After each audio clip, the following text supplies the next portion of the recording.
Assalamualaikum warahmatullahi wabarakatuh. Video ini berisi materi pembelajaran dari Universitas Nahdlatul Ulama Sulawesi Tenggara, program studi Penjaskesrek pada materi kuliah kurikulum Penjas. Sebelumnya kami ucapkan terima kasih banyak kepada dosen pengampu kami, Ibu Sumaini SPD MPD. Semoga Allah senantiasa selalu memberikan kesehatan, rezeki dan selalu dilindungi oleh Allah Subhanahu wa taala. Amin ya rabbal alamin. Pertama, di sini dibahas tentang pengertian kurikulum. Kurikulum merupakan kumpulan rencana, tujuan atau materi dan bahkan cara mengajar yang digunakan sebagai pedoman oleh para pengajar demi tercapainya tujuan pendidikan.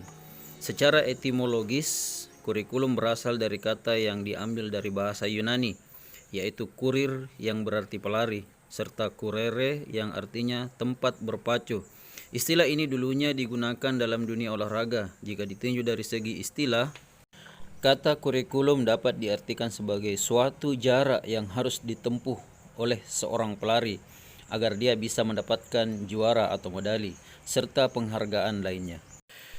Menurut Al-Khawli 1981, dalam bahasa Arab, kurikulum diartikan dengan manhaj atau jalan yang terang, yaitu sebagai seperangkat rencana dan media untuk mengantarkan lembaga pendidikan dalam mewujudkan tujuan yang diinginkan.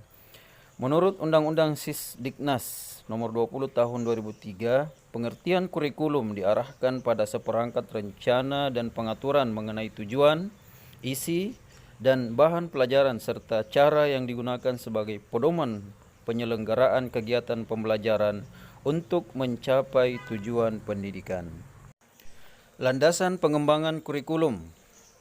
Landasan filosofis. Yang kedua, landasan psikologis. Yang ketiga, landasan sosiologis. Yang keempat, landasan iptek.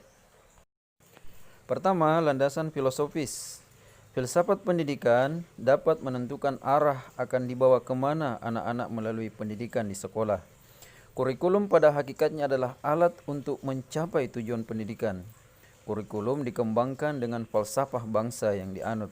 Yang kedua, landasan psikologis.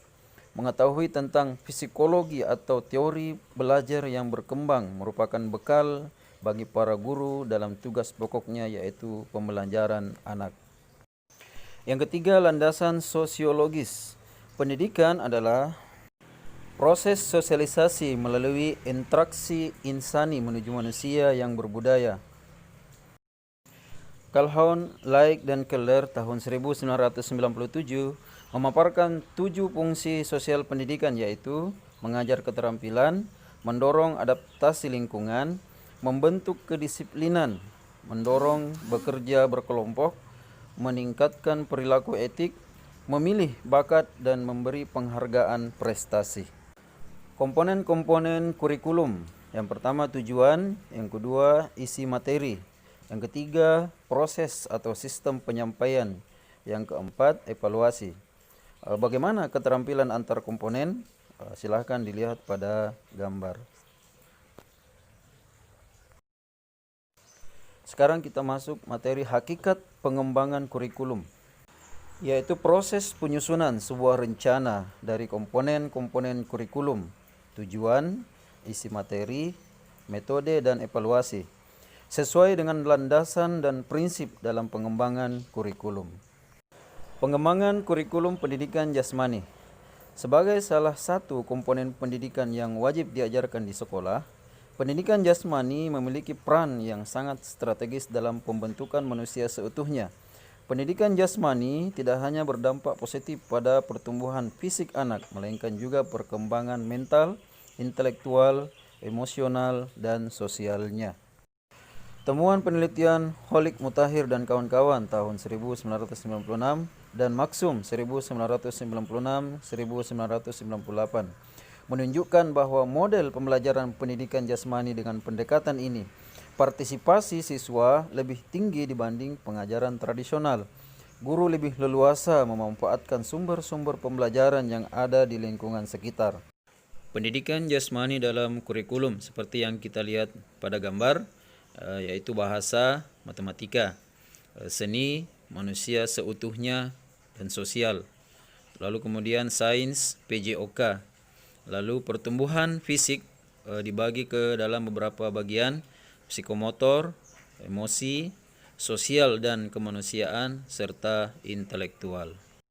Kita semua menyadari bahwa perkembangan dan pertumbuhan anak baik secara fisik maupun intelektual akan berlangsung normal apabila diciptakan suatu kondisi yang memungkinkan aspek-aspek tersebut tumbuh dan berkembang secara wajar. Pendidikan jasmani adalah wahana untuk menumbuh kembangkan anak secara wajar dan efektif. Oleh karenanya, sudah selayaknya bila pendidikan jasmani diberikan perhatian yang profesional dan dilaksanakan secara efisien, efektif, serta sesuai dengan kondisi fisik dan psikis anak. Kurikulum yang seimbang dan efektif. Kurikulum pendidikan jasmani yang seimbang mencirikan bahwa muatan pendidikan jasmani tidak ditekankan hanya pada penguasaan keterampilan motorik, tetapi juga pengembangan nilai-nilai kepribadian peserta didik. Kurikulum yang seimbang bersifat integratif dan eklektif, tidak menekankan pada satu model tertentu. Model pendekatan kurikulum pendidikan jasmani. 1. Pendekatan elektik. Sebuah pendekatan yang menekankan pada penyediaan kesempatan kepada siswa seluas-luasnya untuk berpartisipasi aktif dalam setiap aktivitas sesuai dengan minat dan kebutuhannya. Dalam konteks ini, kegiatan diciptakan secara bervariasi berdasarkan prinsip maju berkelanjutan, yaitu bergerak dari bentuk kegiatan yang sederhana menuju yang lebih kompleks. Yang kedua, pendekatan pendidikan gerak. Isu utama pendekatan ini adalah pada pemahaman dan pengembangan konsep gerak, serta bagaimana gerak tersebut dilakukan. Yang ketiga, pendekatan pendidikan olahraga. Olahraga dalam konteks pendidikan semata-mata hanya digunakan sebagai media sosialisasi nilai-nilai pendidikan, misalnya kepemimpinan, memecahkan masalah, taat pada aturan yang berlaku, sportif, bertanggung jawab, dan belajar hidup bermasyarakat. Sungguh pun demikian, dimungkinkan siswa berpartisipasi dalam cabang olahraga yang diminatinya secara lebih optimal. Atas dasar alasan ini, pendekatan pendidikan olahraga lebih sesuai diterapkan dalam kelas-kelas atas. Yang keempat, pendekatan pendidikan rekreasi. Fokus utama pendekatan ini adalah pada unsur kesenangan dan kegembiraan siswa. Desain proses pembelajaran lebih banyak memberikan suasana relaks kepada siswa untuk melakukan aktivitas. Yang kelima, pendekatan pendidikan kesegaran jasmani. Pendekatan ini lebih didasarkan pada upaya pengembangan budaya hidup sehat kepada para siswa melalui kegiatan jasmani. Sungguh pun orientasi pendidikan ini pada kesegaran jasmani. Tetapi kegiatan dapat berbentuk self-testing, activities, maupun team games yang juga menganut prinsip maju berkelanjutan dari bentuk kegiatan yang sederhana menuju yang lebih kompleks. Berikut ini serangkaian langkah-langkah untuk memilih model pengajaran yang dikemukakan oleh Moston. Pertama, perhatikan interaksi antara guru, siswa, tujuan yang mereflekskan perilaku guru siswa dalam suatu proses untuk mencapai tujuan pada setiap tahap pengajaran. Yang kedua, perhatikan rangkaian tahap yang berbentuk satu proses pengajaran. Yang ketiga, rumuskan tujuan setiap tahap, tugas apa yang harus diselesaikan dan dilakukan oleh siswa, kemudian standar kompetensi apa yang harus dicapai, tingkah laku siswa apa yang harus dikembangkan, dan tingkah laku manakah yang harus dinilai. Yang keempat, tentukan apakah tugas-tugas tersebut bersifat reproduksi, yaitu menirukan atau mengulang, atau menemukan produksi. Bila reproduksi, pilihlah model komando, praktek, latihan, resiprokal, periksa diri, dan inklusif atau pelibatan seluruh siswa untuk bisa melakukan suatu aktivitas. Bila bersifat produksi, pilihlah model penemuan terbimbing, penemuan konvergen, dan penemuan divergen. Yang kelima, tentukan perilaku apa yang perlu dikembangkan atau perilaku siswa apa yang harus dievaluasi.